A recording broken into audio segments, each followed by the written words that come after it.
It's one of those industrial metals that typically doesn't get as much press as, say, copper, aluminum or palladium. Yet, nickel should be getting more headlines now for two reasons. It is the second best performing market on the London Metal Exchange this year. It could see more price gains in the near term from the squeeze applied on Russia, one of its biggest producers. Nickel hit near 11-year highs of $25,625 a ton on the LME last week due to dwindling inventories of the metal in warehouses approved by the exchange, and in response to the litany of international sanctions aimed at Russia over its invasion of Ukraine. Nickel was among the commodities singled out for powerful price gains by Goldman Sachs as the Russian raid of Ukraine heightened this week. Used in stainless steel and rechargeable batteries among others, nickel is the second biggest winning metal on the LME for 2022. It has gained 25.9% year-to-date, just behind the 26.4% notched by aluminum. Forecasts that nickel supply will fall short of rapidly growing demand from the electric vehicle industry have helped the metal rally 40% without pause over the past 6 months. Now, with the Russia-Ukraine crisis intensifying and sanctions severely restricting Moscow from accepting international payments for its commodity trades, nickel could go a lot higher. There is a 90% gap between its current pricing and its record high of $49,675 set in April 2007. Nickel is one of the main commodities linked to Russia given their importance to supply. Ryan McKay, commodity strategist at TD Securities, was quoted saying in a February 22 Bloomberg story. So the latest events keep supply risk for the metal particularly high, especially as inventories are already at very low levels.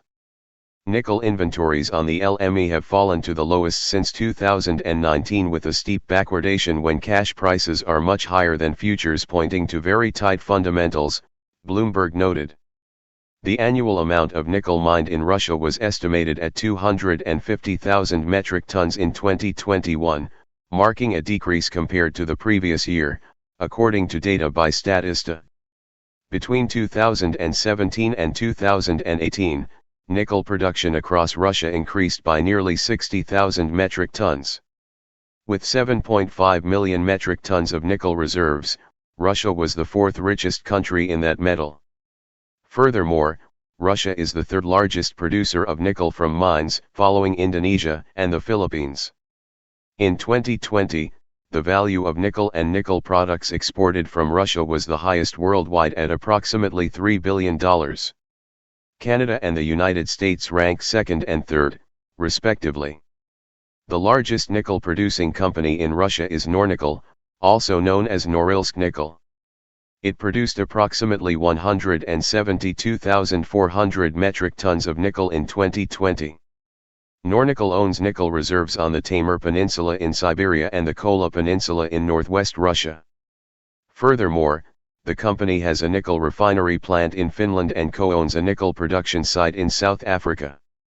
The total revenue of Nornickel, which also produced other metals such as palladium and copper, exceeded $15.4 billion in 2020. At the time of writing, benchmark 3-month nickel on the LME was at $26,123.50. Technically, the metal has immediate potential to tack on almost $3,000 more, and a further $6,000 if the upside remains, making for a grand $9,000 or 35% more, said Sunil Kumar Dixit, Chief Technical Strategist at skcharting.com. He said nickel has accumulated strong momentum after a long consolidation within the broad ascending triangle formation and a breakout that came at $21,000. The middle Bollinger Band at $21,400 should provide support to resume its bullish move for a retest of the $26,000 level and extend to ascending the triangle breakout target area of $28,500 to $29,000, said Dixit. Adding, a post-strong buying reaction above this zone can further induce the metal for yet another big leap to $35,000. But nickel's rally of the past 6 months has also raised some overbought flags that could become reinforced if the support from the Russia-Ukraine saga fades, cautions Dixit. The stochastic reading of 75/65 was positive for nickel, but it also exhibited an overbought relative strength indicator at 72, which supports a short-term correction and shows a bearish candle on the weekly chart, he said. A break below the 5-week exponential moving average of $24,000 should prompt a short-term reversal to retest the breakout point of $21,000, Dixit said. These big changes are subject to how the geopolitical situation unfolds over time.